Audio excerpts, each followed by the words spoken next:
Welcome to Cape Cod. I'm your host, Amy Harbeck with The American Dream.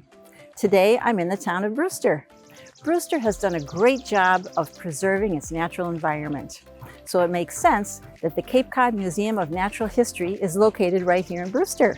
Today, we're going to take a tour of the museum, including the butterfly house, and then we'll go for a little hike out back. I can't wait to show you. Let's start inside. This is Bob Dwyer, and he's the president and executive director of the Museum of Natural History. He's going to give us a tour today. The museum started in 1954, so we're actually celebrating our 70th anniversary. And it started as second floor facility up on the town hall until the museum actually bought some land here in Brewster. This was built in the 60s. The room that's behind us at this point in time was built in the 70s, and the main entrance was built in the 80s, so it just continues to grow.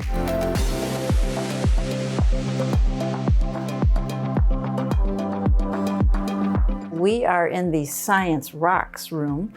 Tell us about what goes on here. Well, basically, it's to allow kids to think like a scientist. And you'll notice that we have an area which has a number of collections in their curios, which is how museums actually started. So it's to give them an idea of how people started collections, how they thought about science.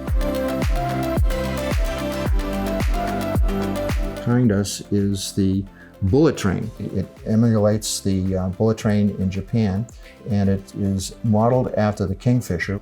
The front of the train had to be elongated to end some of the problems that they had going through tunnels where they would have large explosions happening as a result of sort of breaking the sound barriers they came through, and it was cracking foundations and windows.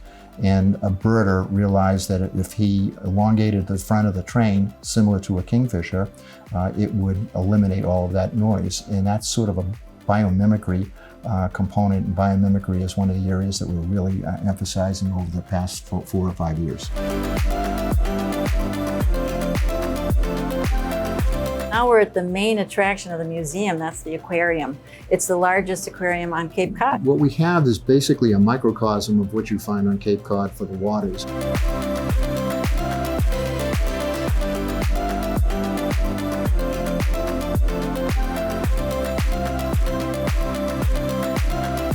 We're in the pollinator garden, and we are headed to the butterfly house. This is probably the second attraction of the museum. It's been in effect for about 6 years. Pollinator Path is an encouragement for people to think about what they could plant in their homes to attract pollinators. Without pollinators, we don't have food.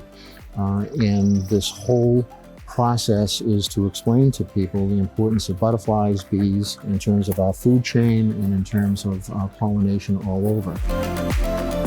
I want to thank you so much for inviting us in today. It's been really a pleasure to see everything you offer here at the museum. Thanks for all your hard work. Thank you. Thank you very much. Okay. Appreciate it. This is Eileen Roth, and she is a volunteer field guide, and she's going to take us out on the trail that goes to Wing Island. Let's go.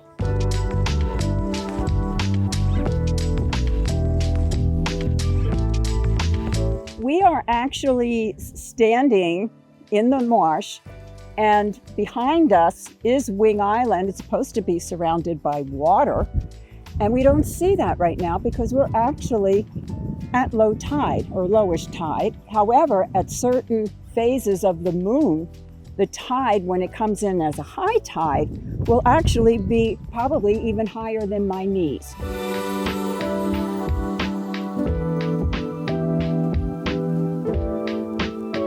One of the things that we as field guides really try to emphasize in our stroll out to the beach and the bay is the uses of the land over centuries and centuries, thousands of years. As humans, we have a certain responsibility to be respectful of it and mindful that nature is going on and it needs to follow kind of the natural, because nature actually knows how to deal with a lot of problems that the humans have created. Eileen, thank you so much for being our guide today. And thank you for all your hard work at the museum too. Good for you. It's my pleasure. Simple thing to do. All right.